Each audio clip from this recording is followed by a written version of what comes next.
Coming up on this episode of Mind the Game. Who are some of the teams that league pass? We were sitting on our couch and we're like, oh, let's watch this team. Let's watch this guy. Denver. This is a team that won 7 games. Yeah, with the champions. With the champs. Yeah. Per 36 when it comes to Steven Adams. I don't know the exact number, but he's going to be up there a lot. That one's under a little pressure this year, I think. Oh, that whole at the end, they're going to be great. Yeah. They're going to be great. I think they're under the most pressure of any team. Orlando. Let's talk about Desmond Bane. Desmond Bane, yeah. The one Achilles heel last year in the postseason for Orlando. And throughout the course of the regular season was their shot making. I was actually kind of posing the question more on an X's and O's, like what are the action scenarios that are getting this problem? Not that Alex doesn't bring that too, but I think what Alex brought was just enough you. He was guarding Joker in the playoffs.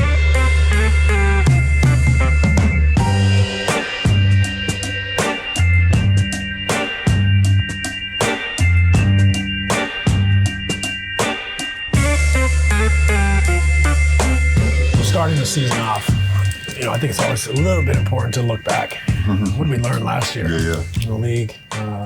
What's top of mind to you? What did we learn? Obviously, it's funny, this time of year, you remember the last 2 teams more than anyone else. No, yeah, no question. They make a big influence on where the game netted out. What's your takeaways in general and also with those 2 teams? Well, I mean, like you just mentioned, you think OKC, you think Indiana, you think their style of play, both teams, and obviously, you think of the victor, obviously, in OKC. Congratulations to them once again. Just think about the speed, and the defensive, cohesiveness of OKC. You think about the randomness, but it's not random, but it looks random, and the pace and the depth of Indiana and those teams. So, that was great basketball, and obviously, seeing Tyrese go down, none of us wanted to see that. That put a little damp on it, but for the full landscape and the full, of the whole finals, I thought it was just great basketball. And if you're a basketball fan, you really enjoyed the way both teams and both style of play. And some great series. I mean, starting with Denver Clippers, could have gone either way. Then Denver, as a team we're going to have to talk about at some point here, taking OKC to 7 games. Amazing series. And then added so much depth. And then you got OKC and Indy taking them 7 games and having their best player go down in Game 7 after he's probably made 2, 3, 4 threes in the first quarter. It's crazy how things like that happen, right? You look back, you think, and well-deserved, OKC, phenomenal team. But how close it was from Denver. AG got hurt, played hurt in Game 7. Right. They scraped by with Tyrese getting hurt. I mean, phenomenal team. They also, Jalen Williams was hurt for 4 months. Right. Apparently, they hid that from us. So phenomenal. But when you talk about styles of play, I think you mentioned it's like, OKC's special because we talk about this new era is getting more into teams with depth. You see it with Indy. OKC has the depth, and they kind of have 3 stars or 3 burgeoning stars. But let's talk about a few things.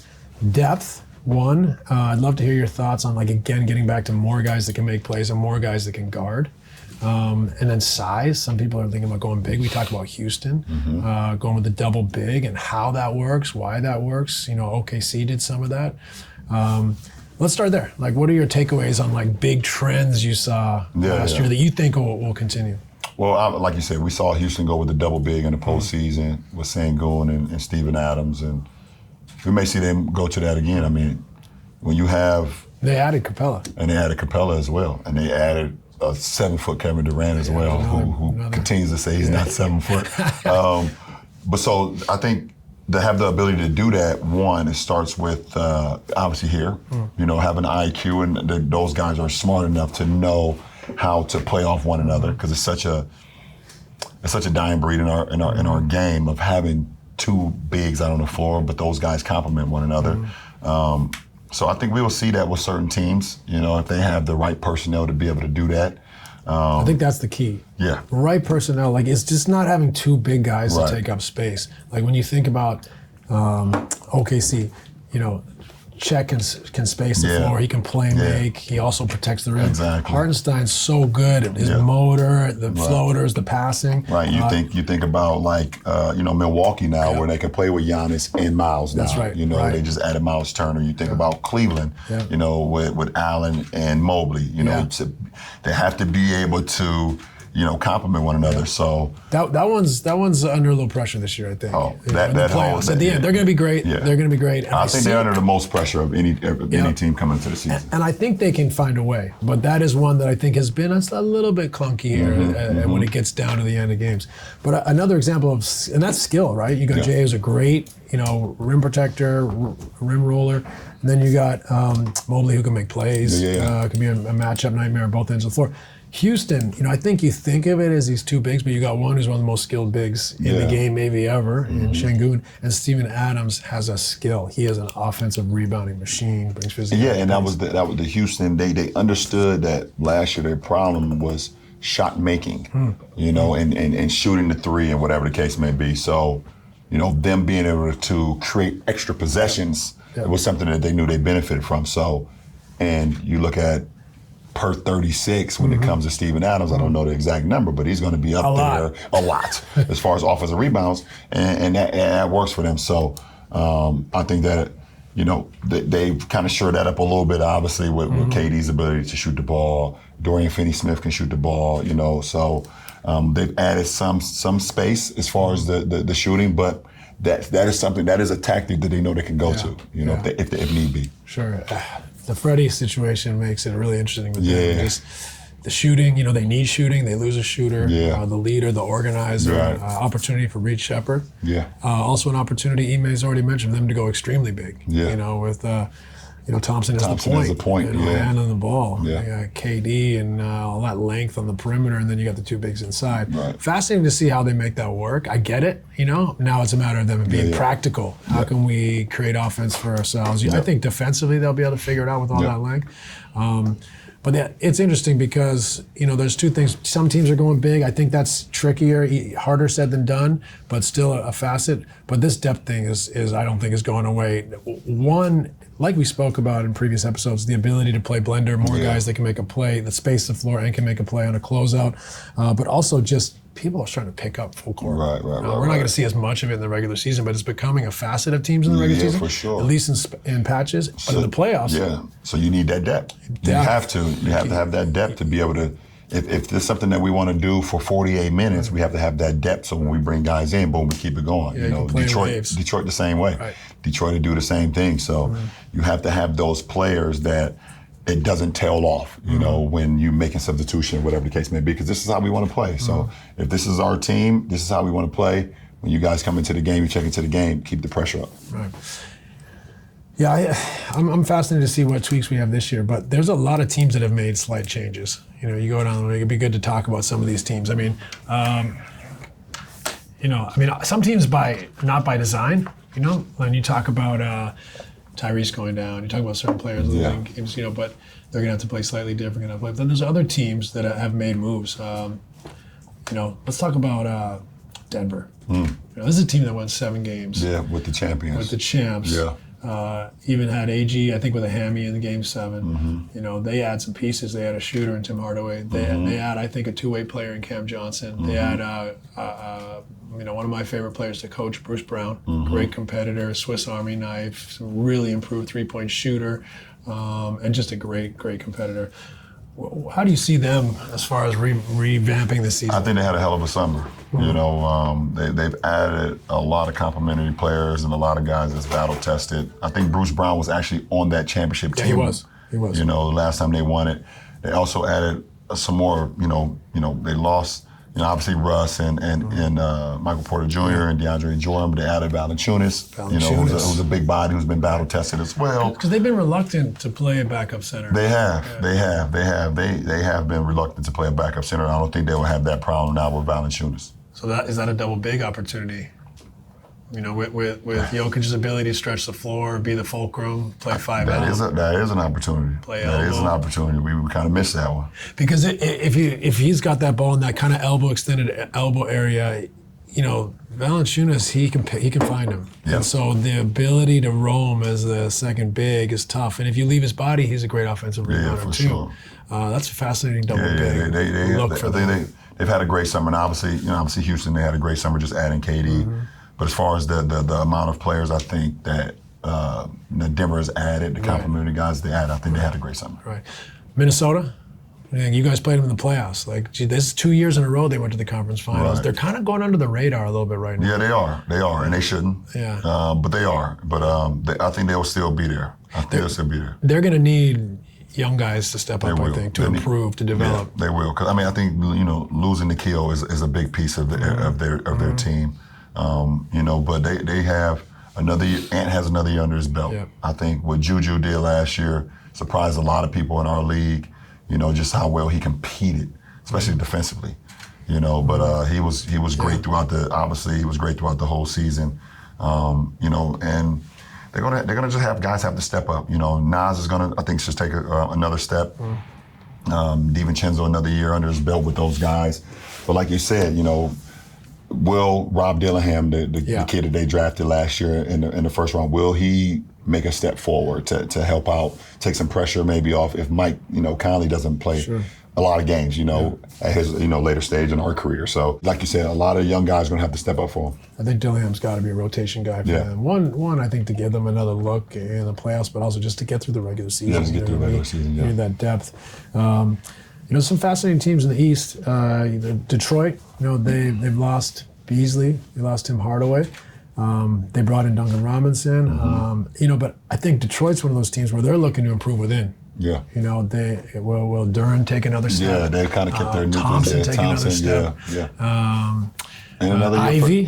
Ivy's coming back off injury. And how good and effective can he be? So although they lost two key pieces, two shooters, two spacers from last year that were important to them, can they improve them within? Yeah. I think that's important. I think a little bit like OKC. They don't make any moves, right? They don't need to make any moves. But where's Chet going? Where's Jalen Williams going? Right. Where are some of these role players off the bench going?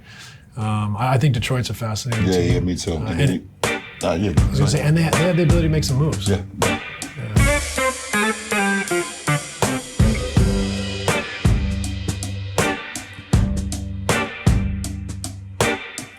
The American Express Platinum Card is now better than ever, with updated benefits to help you unlock unforgettable experiences. You can access the largest global airport lounge network and global hotel program with a suite of benefits, as compared to other credit card programs. Plus, with dining benefits at over 10,000 U.S. Resi restaurants and exclusive access to unique experiences worldwide, Platinum membership means you can turn ordinary into the extraordinary. There's nothing like having an escape from the airport crowds. And with Amex Platinum, you're able to gain access to their network of global airport lounges. For me, it's just great to get a quiet corner, to do some work, to maybe chill out a little bit before I get home to the craziness. But obviously, getting to a lounge in an airport just kind of makes the trip a little bit more seamless. With an array of premium travel, dining, and entertainment benefits, all backed by American Express's award-winning service, Platinum membership brings experiences to a whole new level. It's true what they say, there's nothing like Platinum. Terms apply. Learn more at americanexpress.com/withplatinum.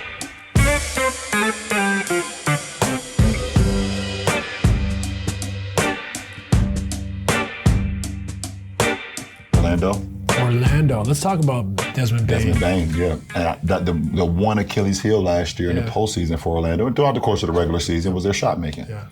They just could not make shots outside the three-point line for, consistently all year, and, obviously we know how dynamic Paolo is. We know how dynamic Franz is and those guys.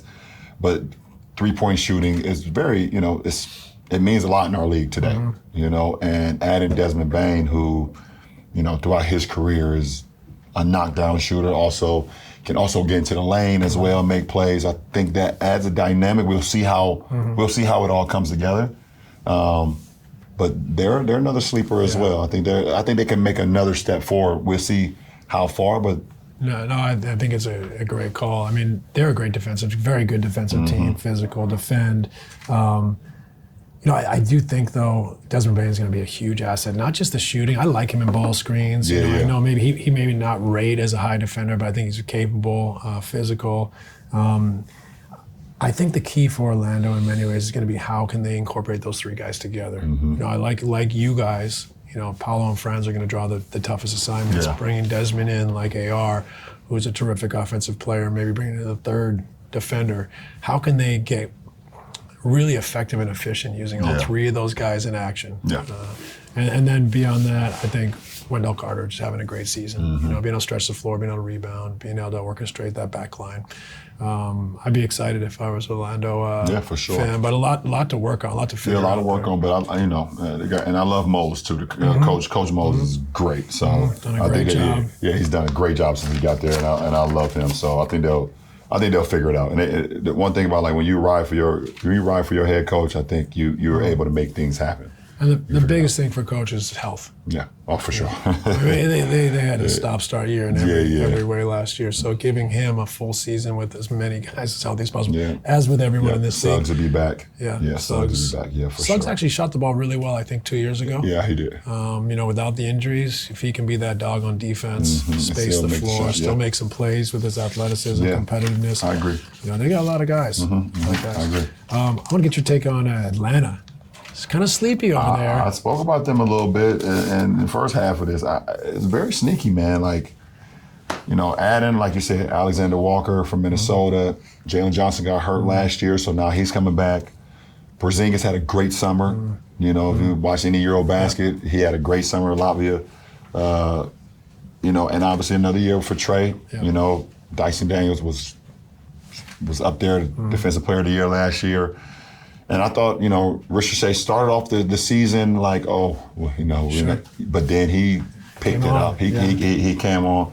Okongwu, Luke Kennard, they added a shooter, so that definitely helps. Yeah, that helps. So, man. I mean, you have Cleveland, you have Orlando, you have Detroit, the Knicks. You have the Knicks. And you have Giannis in Milwaukee, obviously, We don't know what's happening in Philly. But we don't know what's going to happen in Philly. Obviously, that's health. If they're all healthy, then, okay, we got something.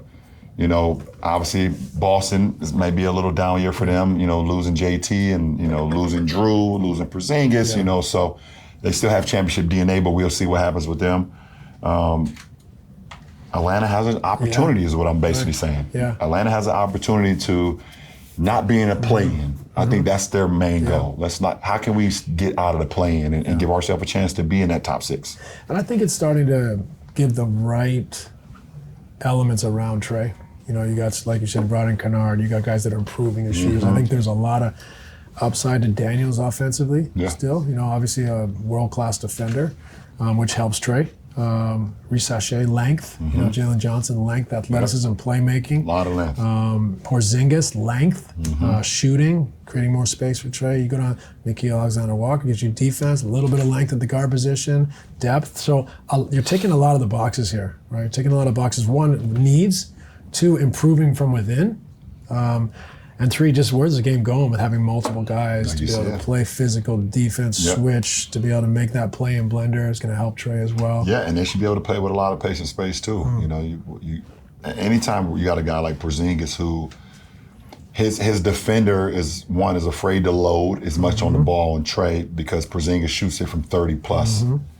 So how much loading are you going to, if you're not there early, then don't be there at all. And then if you're not there at all, now you're allowing Trey to now work his magic. So, I think it adds another dynamic, man, for them. And I think Trey is going to, obviously, the number one thing in our league is health. Obviously, we know that. But I think Trey is going to realize how much of a complimentary and a dynamic piece it is for his game, having Porzingis out there on the floor. Cleveland, I think they had a phenomenal season last year, and I think it's really easy to sweep away their success with their playoff loss, but there was circumstances. They had injuries in that series. Now, Indy was phenomenal, deserved everything they got, but that series could have gone either way if maybe they were healthy. How much pressure do you think's on them to kind of figure this out? Like, I'm not saying pressure on any one individual, but to figure out the chemistry, the fit of their roster versus trying to make a move. Yeah, I think it's pressure from within. I think they saw the success they had last year and how well they play a great style of basketball, man. They play a great style of basketball. That ball is popping, it's moving, they getting dribble drives, like you say, working the blender. They shoot it well, they pass well. Baseline cut and drift. Man. Yeah, but I feel like if I was someone from the outside looking in, I feel like they're putting pressure on themselves to make the next jump. They're probably looking at, it could have been us versus OKC in the finals. So, we are to see if guys have made the next step. Evan had a great year last year. Does he make another step forward? Obviously DG, was hurt a lot last year. So, does he come back, playing well? Yeah. How much are they going to get out of Lonzo Ball? And I thought that was a great pickup. Great point guard, great mind, big, long. Defends at a high level, space. So. I thought he played well. I thought he played well. Yeah, absolutely. Well. I was happy for him. Absolutely. So that was a hell of a pickup for them. So, and then obviously Donovan. We know we're gonna get out of Donovan. He's battle tested. He's been in the postseason either with Cleveland, when he was in Utah. He kind of knows the rim of things. So how's it gonna come together again? That's it. And at this point, it's not about the regular season for them.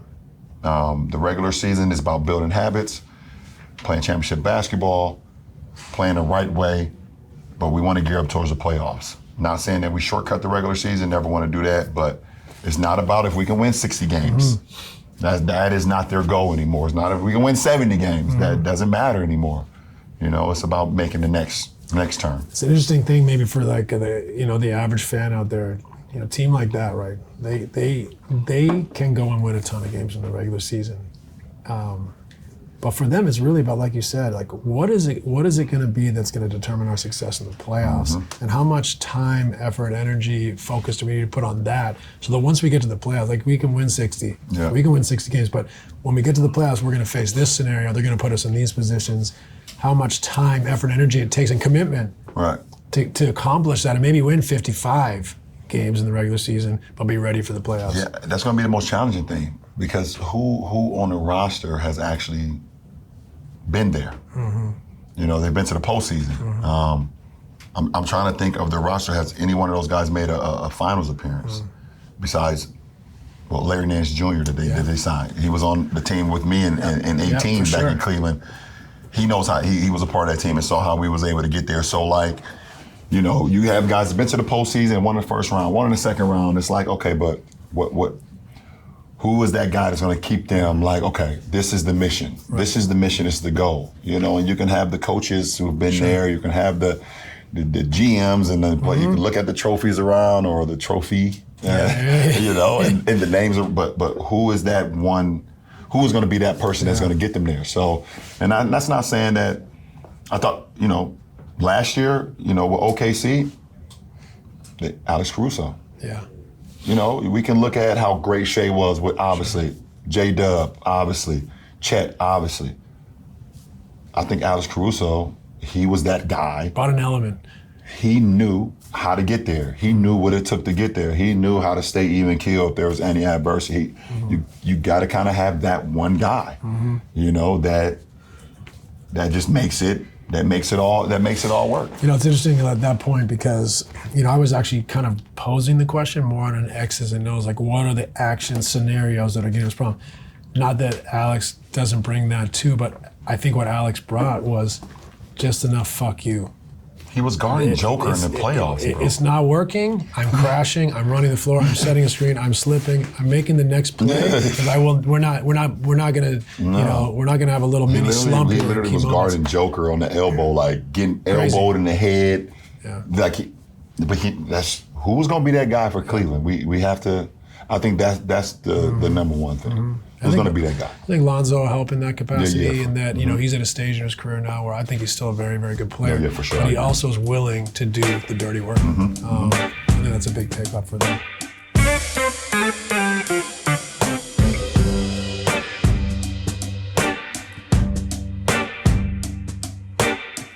And now over to our producer, Jason, for a word from one of our partners. Thanks to DraftKings for sponsoring the show. Basketball season is back, and our partners at DraftKings are celebrating with their best offer yet. DraftKings brings the intensity of every possession right to your phone. Watch every crossover, every buzzer beater, every clutch moment with 3 months of NBA League Pass included with your first bet. And here's the deal for new customers. Bet just $5 and get 3 months of NBA League Pass on us. Plus, if your bet wins, you'll get $300 in bonus bets instantly. The excitement continues with DraftKings same-day parlays, giving you a shot at even bigger payouts. Plus, their live betting lets you wager on star player props and in-progress games as the action unfolds. Get in on the action now. Download the DraftKings Sportsbook app and use code MIND to turn $5 into $300 in bonus bets if your bet wins. Plus, 3 months of League Pass on us. The crown is yours.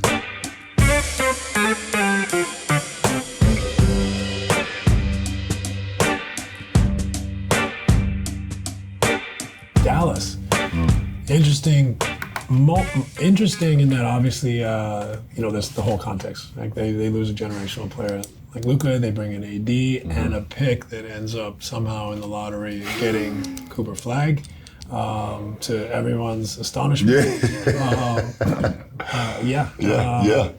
And that, so there's a lot going on here. One, Kyrie. Yes, the health. I think the health of Kyrie is most important. I don't know. I think they got a really interesting team even without Kyrie. Yeah. But Kyrie's Kyrie. And at the end of the day, you need players with talent that can go get buckets in tricky situations.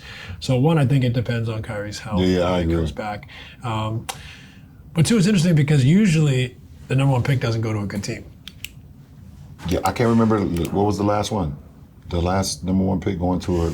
Yeah, it's Timmy. It was, yeah. I mean, I was going to say Timmy, but that would have made me feel really old because everyone would be like, "What about A, B, and C?" Timmy. Right? I would say Timmy, right? Yeah, probably Timmy. So it's interesting because I think when we think of number one picks, and it doesn't always work this way, we think of a guy that is a primary creator. Mm-hmm. What's interesting is I don't think Cooper's necessarily that yet. I think he's a Swiss Army knife. Mm-hmm. I think he brings a lot to the table. I think he's an NBA player at 18. Yeah. But he doesn't have to go out there on a bad team and become that in front of our eyes, making mistakes, shooting bad shots. And he doesn't have to have bad habits. That's the great thing for him. He can almost take the Kawhi route. Right. Great analogy. He could take the Kawhi route where, we never saw Kawhi in any bad positions out of his first couple years where he looked like, oh, why did they pick him? Like, he was like, he learned at his own pace. Yeah. He's there with multiple Hall of Famers, It's the same with Cooper. AD Hall of Famer, Kyrie Hall of Famer, Clay Hall of Famer, J. Kidd Hall of Famer. Yeah. He can learn at his own pace, and when the mistakes happen, it won't be so microscopic because he has so many buffers around. Yes. So when he finally blossoms, we're gonna be like, wow, like that's what it's, and that's the beauty of it. That's the beauty for him, And Dallas is super intriguing in that sense. Obviously, we know 1A, 1B, 1C is the health of Kyrie because he's that dynamic. And when we get to the postseason, having those guys that can make dynamic plays, 80 is gonna be 80. Clay's gonna shoot the piss out the ball. And the rest of those complimentary guys, Max Christie, love Max Christie, Najee Marshall's tough as nails, PJ Washington, Derek Lively, Gafford, all those guys. There's some depth there. There's some depth there. There's some, their coach staff has a lot to work with. Some size. Yes, and a lot of size, a lot of length. So it's gonna be very intriguing. I think that's a very intriguing team. The nice thing for Cooper is that I think like his special gift right now is his versatility. So he can affect the game in a lot of ways without having to put the ball on the floor. And he plays hard too, man. Plays hard. He plays hard. Plays with pace. His speed, his length, defending multiple positions, being able to finish on the break, being able to make the extra pass. Like he's not going to have to say, I got to get into a 3-dribble move and take a turnaround because our team needs it. He can do that, and he'll grow at that. Yeah, but right now, like you said, the microscope won't be on him every time he takes one of those because he just got 3 offensive rebounds in a quarter. He just locked somebody up. He was able to switch onto the best player. He's rebounding. So I'm very interested to see him be able to go at his own pace, like you said, and affect the game in a number of ways. So they're fascinating. Yeah, and then we just go down the line like, okay, who are some of the teams that league pass? We were sitting on our couch and we're like, oh, let's go watch this team. We'll watch this guy. I mean, obviously Wemby is one of those guys. I mean, obviously, you look at Wemby, you want to see what he's going to do every night. He's just a special talent, and see if they can kind of make a little jump, in their franchise. Obviously, Giannis, you want to see what Giannis can do. You love watching Giannis. love watching Joker. You know, there's certain guys. I love watching Book as well. I'm a big Devin Booker fan. Obviously, we won a gold medal together. He's one of my favorite people in the league, so I want to watch him as well. So it's going to be some opportunities for us to sit back and just watch and see how this whole thing plays out. Yeah, I'm definitely gonna be a Phoenix Suns league pass. Do you even need league pass? There's not like a local channel down there you can just watch it. There is. You know, they have free. Yeah. It's free for everyone. Like 3 million people in the Valley to watch the games. Unfortunately, I don't have linear TV anymore, so I need league pass. Yeah, you I need league pass. Unblocked because there's a blackout. Oh, you Phoenix blocked. For the home games, my goodness. Which we'll get dialed, but definitely Phoenix. I think it's interesting. You know, obviously lost some top end talent, but a bunch of competitive guys. I think some guys that'll surprise bunch you. Of competitive guys. But to your point, Wemby, man, I think he could take another leap. Yeah, for you know, sure. and the way with his set profile dimensions, that could be scary. Yeah. I'm very interested in this Atlanta team. Me too. See, you know, what Quinn does with them. Yeah, me too. Me too. You know, we talked about Bane's addition in Orlando. That's fascinating. Yeah, So me too. there's a lot of teams. There's a lot of that are gonna be teams. fun We to have watch. we even mentioned Portland. They ended the year at a high last year. You know, when people were saying they should be tanking a little bit to get a better draft pick. You know, Chauncey had those guys playing at a high level. So, and they added Drew Holiday as well. So, like, what does that look like? You know, what does Utah look like? I remember they started off the year last year at so high, and then they obviously tailed off. But Laurie had an unbelievable summer. You know, so what does Utah look like? You know, what is? I don't know. It's going to be just another intriguing year. I'm like up here sitting here like I'm not going to be playing. Right. Yeah, you're just gonna be watching League Pass every day. Like I'm just gonna be watching League Pass on one channel and then like the golf channel, the golf channel on the other one, the golf station. Make no mistakes, Lakers will be a League Pass team. Lakers will be a League Pass team. Yeah, the Lakers will definitely be for sure. It's going to the time. It's gonna be a fun year. Man. Absolutely.